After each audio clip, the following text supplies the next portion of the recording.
Foot-tall beehives, fainting Elvis fans, communist paranoia, and the bomb. The years after World War II were filled with excitement as the economy exploded, politicians regrouped, and society changed dramatically. President Harry Truman proclaimed, "We want peace and prosperity for the world as a whole. If we can put this tremendous machine of ours, which has made this victory possible, to work for peace, we can look forward to the greatest age in the history of mankind." In the decades following the end of the Second World War, the great age that President Harry Truman had wished for came true to millions of Americans.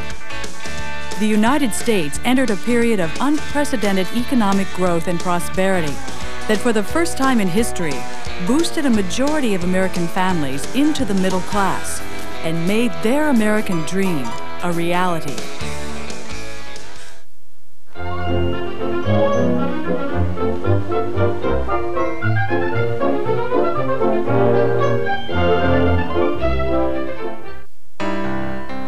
Tired of years of wartime shortages, Americans spent their money on the new consumer goods that poured out of American factories. Cars were especially hot items. Sometimes people paid more than dealers were asking, just so they could get one quickly. The federal government also helped the surging economy. Defense contracts poured billions of dollars into U.S. businesses.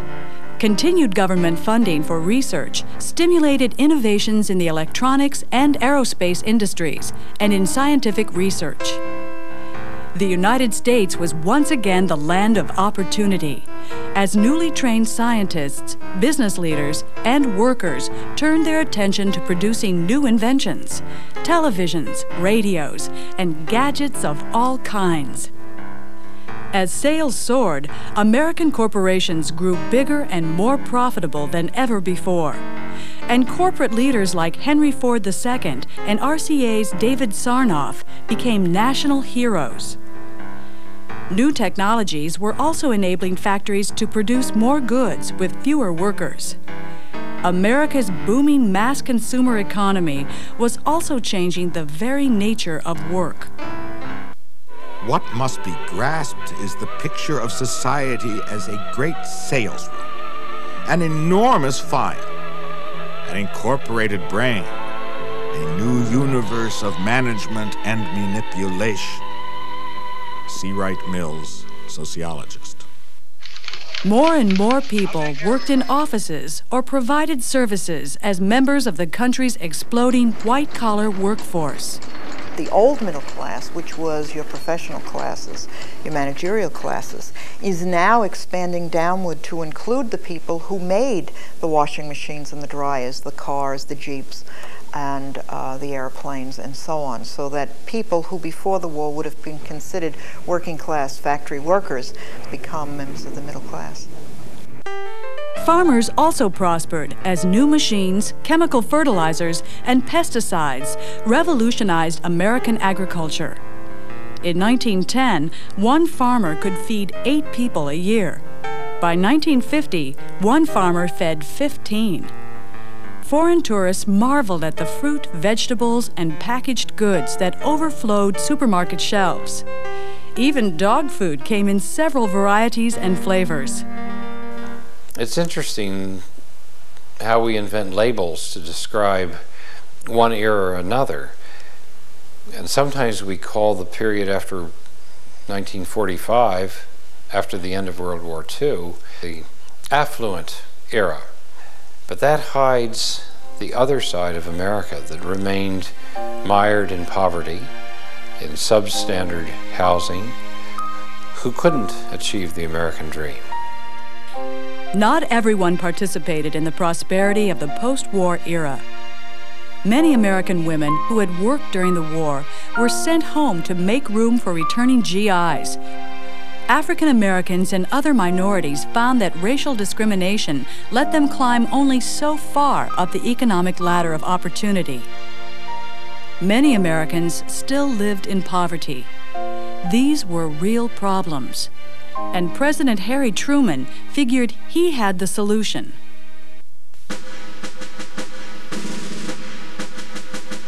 When the war first ended, President Harry Truman faced the problem of reconverting the economy to peacetime production. Many people feared that the war's end might bring back the Great Depression. To ease returning veterans back into the workforce, Congress passed the GI Bill, which offered a low-cost education and low-interest loans to buy homes and start businesses. The GI Bill funded the construction of hundreds of thousands of small tract houses, which were not only affordable, but were made even more affordable by virtue of a loan program which eliminated the down payment, so that for $100 you were given the key to a new home, and the government insured the mortgage. Millions of veterans used their GI benefits to get good educations, buy a home, and enter the white-collar workforce. Easier access to higher education changed the face of the nation's colleges and universities and created the new perception that a college education was for everyone, not just the wealthy or super intellectual. Building on Roosevelt's New Deal, President Truman wanted the federal government to help provide what he called a fair deal for the American people.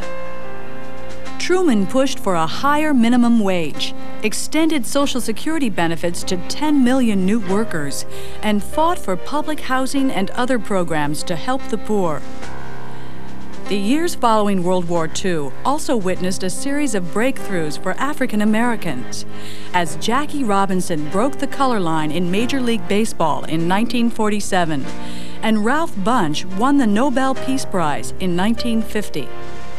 Feeling a special moral obligation to African Americans for their patriotism in World War II, President Truman set up a Presidential Committee on Civil Rights, which soon called for laws to end lynching and segregation. Our immediate task is to remove the last remnants of the barriers which stand between millions of our citizens and their birthright. There is no justifiable reason for discrimination because of ancestry or religion or race or color. In 1948, Truman issued an executive order to end segregation in the United States Armed Forces. Truman's fair deal ran up against stiff opposition. Angered at the president's support of black civil rights, Southern Democrats, called Dixiecrats, left the Democratic Party in the presidential election of 1948 and set up their States' Rights, or Dixiecrat Party. Republicans demanded a quick end to the Democrats' New Deal and Fair Deal programs. And with the return of prosperity, growing numbers of white Americans agreed. But in the presidential election of 1948, Truman surprised his critics and the pollsters by winning one of the closest elections in American history. The president rode back into office on the basis of returns from Ohio, a state that Dewey had won 4 years before. It was 11 o'clock the next morning before Dewey conceded, and later the president attended a victory dinner.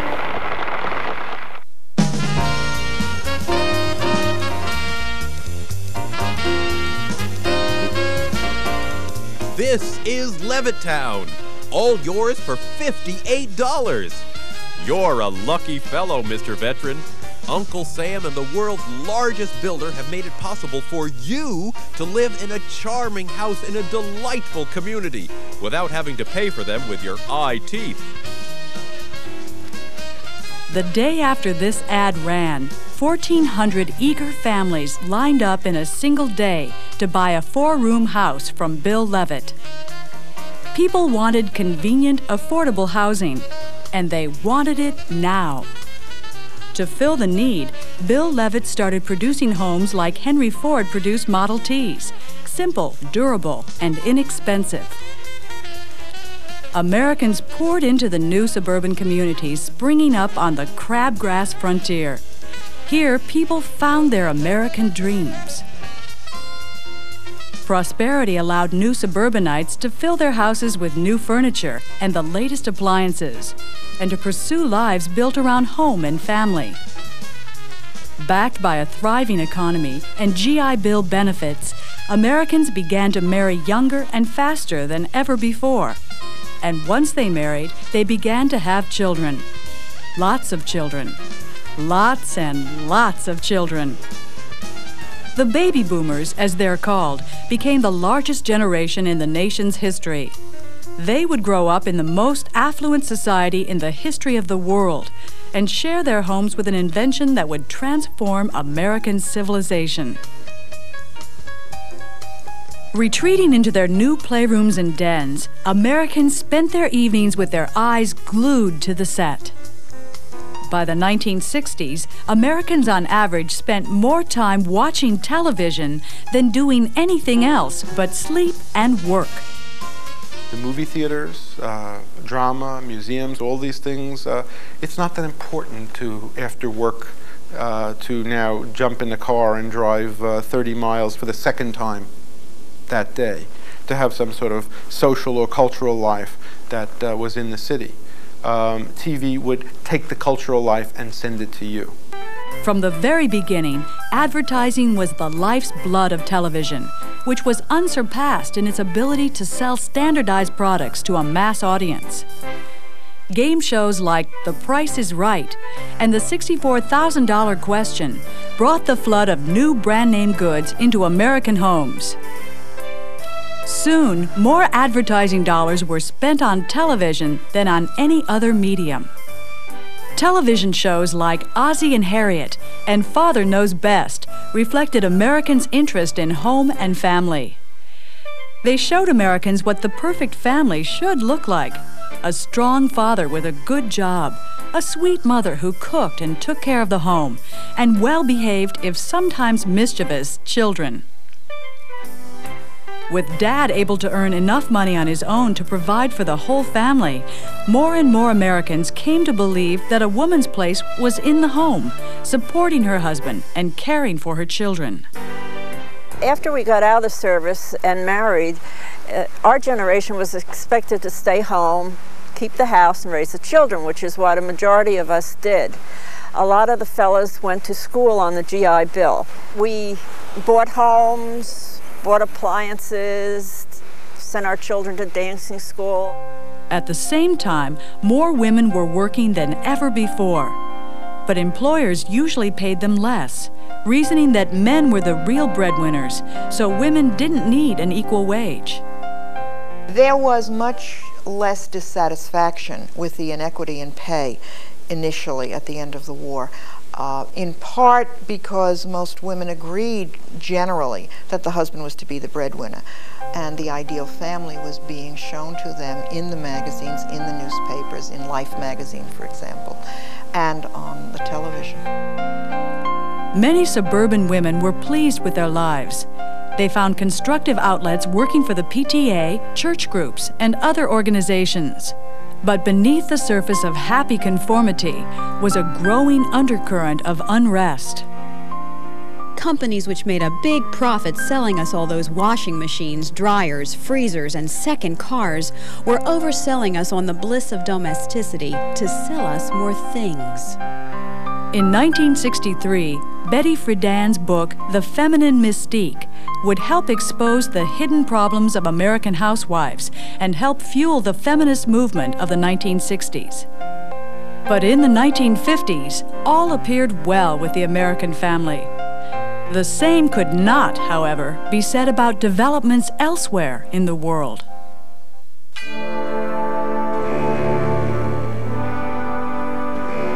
During World War II, the United States and the Soviet Union had been allies against Nazi Germany. But after the war, that alliance quickly disintegrated. Determined to protect itself from future invasion from the West and to advance communism, the Soviet Union, at the end of World War II, took control of countries in Eastern Europe, and an iron curtain descended across the continent.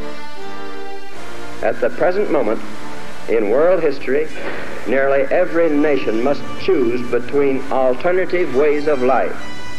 the choice is too often not a free one. One way of life is based upon the will of the majority and is distinguished by free institutions, representative government, free elections, guarantees of individual liberty, freedom of speech and religion, and freedom from political oppression. The second way of life is based upon the will of a minority, forcibly imposed upon the majority. It relies upon terror and oppression, a controlled press and radio, fixed elections, and the suppression of personal freedoms. I believe that it must be the policy of the United States to support free peoples who are resisting attempted subjugation by armed minorities or by outside pressures. Fearing Soviet aggression, President Truman and Congress adopted a policy of containment, the objective of which was to prevent further Soviet or communist expansion. To combat communism, the United States embarked upon an unprecedented involvement in world affairs. In 1947, Truman persuaded Congress to send $400 million to Greece and Turkey to prevent communist takeovers. That same year, the Marshall Plan began a multi-billion-dollar program in economic aid to help nations in Western Europe get back on their feet and prevent the spread of communism. The United States also set up military bases around the world and entered into military alliances with Latin American, European, and Asian nations. In 1949, the United States organized the North Atlantic Treaty Organization, or NATO, its first peacetime military alliance with Europe since the American Revolution.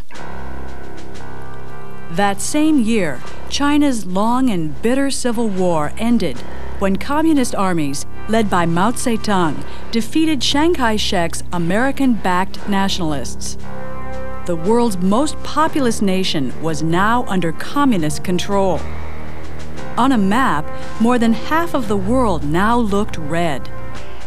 The communist-led North Korean army plunged across the line which separated it from free South Korea.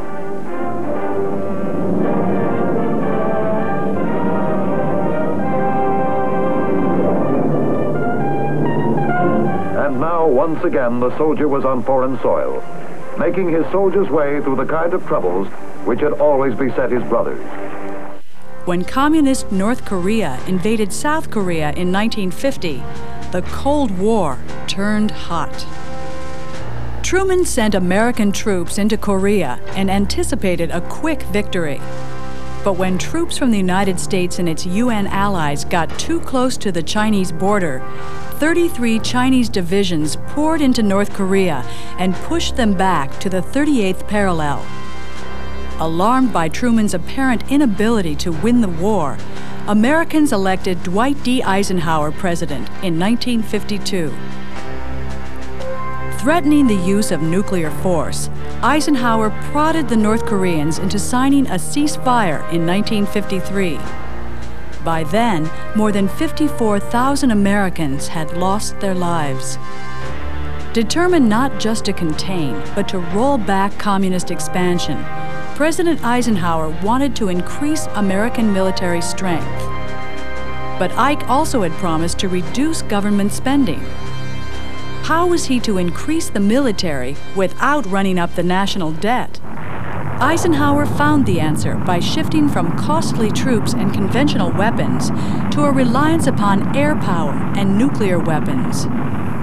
This, said Secretary of State John Foster Dulles, would provide more bang for the buck. A new policy of massive retaliation threatened the Soviet Union and China with nuclear obliteration should they attack the United States or its allies.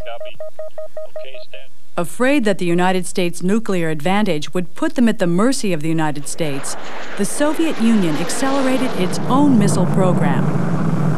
The nuclear arms race was on. Fears soared as each country rushed to develop and test hydrogen bombs, 1,000 times more powerful than the atomic bombs the United States had dropped on Japan at the end of World War II. The arms race between Soviets and Americans would last for close to 40 years. By the time the Cold War ended in 1991, it had cost trillions of dollars and created enough nuclear weapons to destroy the world many times over. Duck and cover. Remember what to do, friends. Now tell me right out loud. What are you supposed to do when you see the flash? Duck and cover. Duck and cover. One of the unexpected, unanticipated outcomes of the war was the direct result of our use of the atomic bomb. We had unleashed into the world a force that had never been seen before. And for many of us, that was a terribly frightening force to have unleashed. And the possibility that people who did not share our value system might also get a hold of it and use it on us was a throbbing fear. The possibility of nuclear war struck terror in the hearts of Americans. When the air raid sirens blew, children were drilled to duck and cover. They crouched under their desks or marched to basement air raid shelters stockpiled with food and water. Some families built bomb shelters in their own backyards so they could live through a nuclear attack. This is a modern home. This is a prepared home in the nuclear age. The housekeeping problem of living in a shelter will begin as soon as the shelter is occupied. All shelters should include clothing, bedding, rubber sheets and special equipment for the sick, writing materials, reading materials, games and amusement for the children.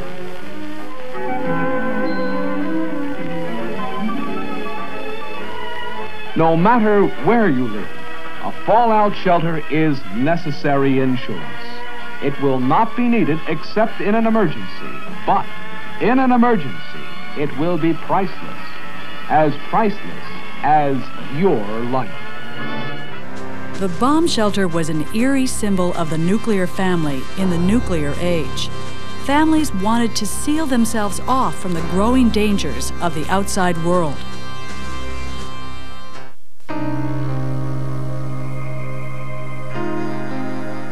Are you a member of the Communist Party? Or have you ever been a member of the Communist Party? It was the $64,000 question. Answer correctly, and your life might return to normal. Give the wrong answer, or refuse to answer at all, and your life was ruined. In the years following World War II, Americans' fear of communism and nuclear war led to mass hysteria, fueled by politicians and others who wanted Americans not only to support the war against communism, but also to view the world as they viewed it. This was the country's second Red Scare, more intense than the fear that erupted after the communist takeover of Russia in 1917. Between 1945 and 1952, congressional committees conducted 82 hearings investigating communist influence in the entertainment industry, higher education, unions, and the federal government. The most infamous hearings began in 1947, when Congressman J. Parnell Thomas's House Un-American Activities Committee conducted hearings on communist influence in Hollywood. Calling the House Un-American Activities Committee to order, Chairman J. Parnell Thomas of New Jersey opens an inquiry into possible communist penetration of the Hollywood film industry. The committee is seeking to determine if Red Party members have reached the screen with subversive propaganda. I want to emphasize at the outset of these hearings that the fact that the Committee on Un-American Activities is investigating alleged communist influence and infiltration in the moving picture industry must not be considered or interpreted as an attack on the industry itself. A long list of prominent motion picture witnesses appear before the committee. Speaking for the films, Eric Johnston, president of the Motion Picture Association, talks frankly concerning the attitude of the producers. We're accused of having communists and communist sympathizers in our employ. Undoubtedly, there are such persons in Hollywood, as you will find elsewhere in America. But we neither shield nor defend them. We want them exposed. Witnesses were forced not only to tell about their own activities and beliefs, but to talk about their friends and co-workers. Invoking the First Amendment, which protects the right to freedom of speech, a group of Hollywood writers and directors, known as the Hollywood 10, went to jail rather than answer questions about their political beliefs. Today, we call the anti-communist hysteria of the post-war McCarthyism, a name synonymous with the excesses of Republican Senator Joseph McCarthy of Wisconsin. Between 1950 and 1954, McCarthy ran a campaign of terror from his Senate subcommittee that curbed free speech, ruined many people's lives, and made people afraid to express political opinions different from hostile anti-communists. McCarthy's reckless and undocumented accusations against government employees and others won him tremendous political power and public support. Very few had the courage to speak out against McCarthy. One of the first was Margaret Chase Smith, a Republican senator from Maine, who condemned communist witch hunts on the Senate floor on June 1st, 1950. The only thing necessary for the triumph of evil is for good men to do nothing. Those of us who shout the loudest about Americanism in making character assassinations are all too frequently those who, by our own words and acts, ignore some of the basic principles of Americanism. The right to criticize, the right to hold unpopular beliefs, the right to protest, the right of independent thought. Margaret Chase Smith. Despite its excesses, the Red Scare dragged on for years. McCarthy's fall from power finally came in 1954, when he went after supposed communists in the U.S. Army. I resent very, very much this attempt to connect the great American Army with this attempt to sabotage the efforts of this committee's investigation into communism. Americans watching the hearings on television were appalled by McCarthy's bullying of witnesses and falsification of evidence. No longer finding him a political asset, Republican senators joined their Democratic colleagues in a formal censure of McCarthy. His reign of terror was over.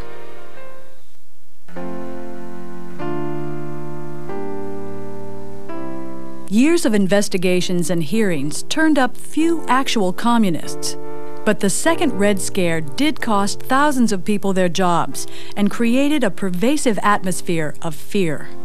The anti-communists attacked not just alleged Communist Party members and sympathizers, but labor unions and school teachers, civil rights workers, New Dealers, and others who questioned the directions that American post-war society was taking.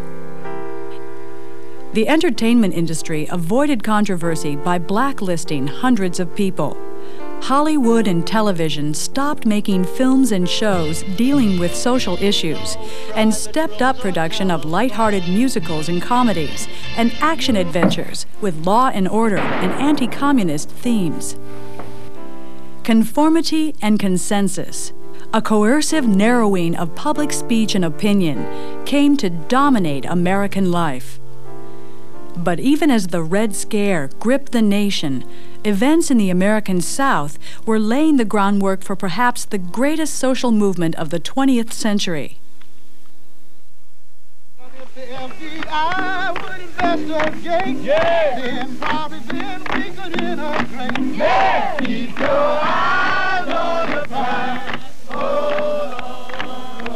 In the years following World War II, African Americans were growing tired of the same old calls for patience.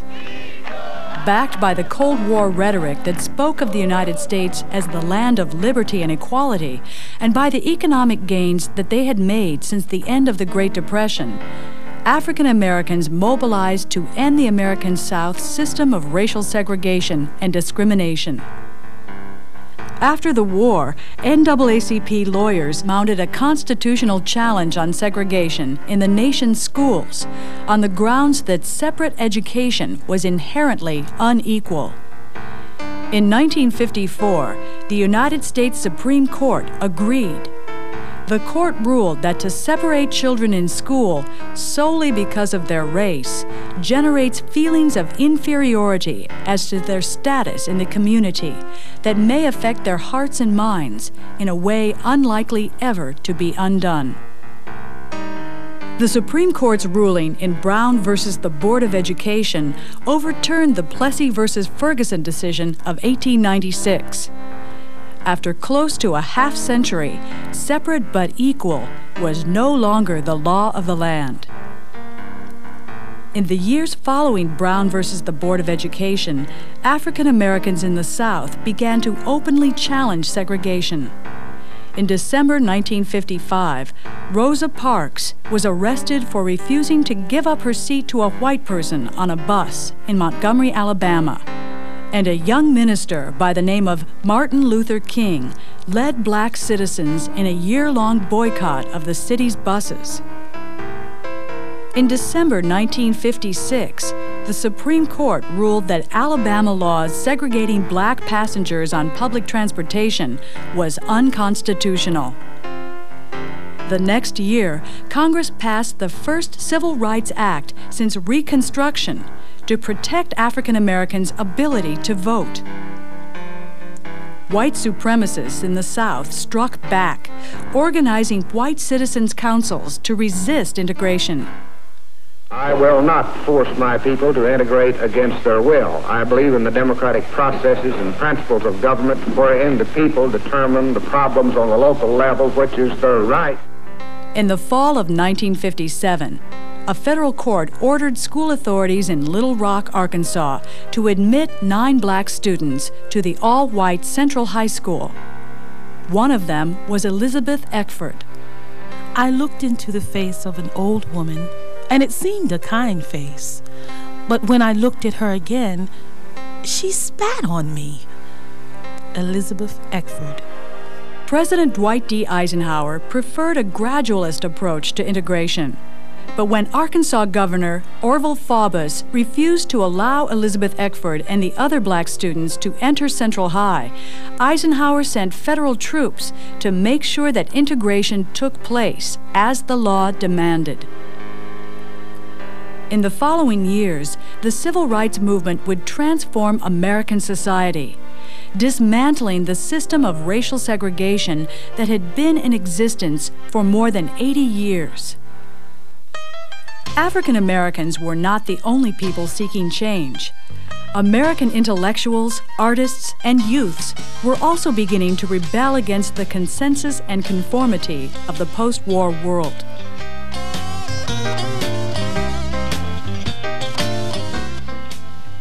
For decades, Americans had believed that the return of prosperity would make the American dream a reality. But not everyone was happy. Rejecting artistic conventions, artists called abstract expressionists turned to their unconscious minds for inspiration. Novels like Ralph Ellison's Invisible Man gave white Americans a glimpse into the psychological costs of racial segregation. J.D. Salinger's Catcher in the Rye told of the alienation of American kids from adult society. Teenage unhappiness in the midst of plenty expressed itself in rebellious behavior. And most alarming of all was that more and more of the young rebels without a cause came not from America's impoverished inner cities, but were middle-class kids from the suburbs. In the mid-1950s, Congress held hearings on yet another threat to the nation's future, juvenile delinquency, which expert witnesses insisted was caused by the evil influences of comic books, motion pictures, and other mass media.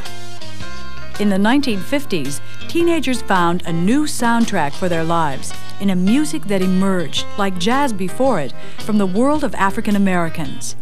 They called it rock and roll. Other youthful rebels called beatniks criticized Americans' conformity and addiction to consumer goods. They wanted nothing to do with the organization man or middle-class suburbanites who lived dull lives of drab sameness. To the beatniks, affluence had not brought fulfillment of the American dream, but faceless conformity and a deadening of the human spirit.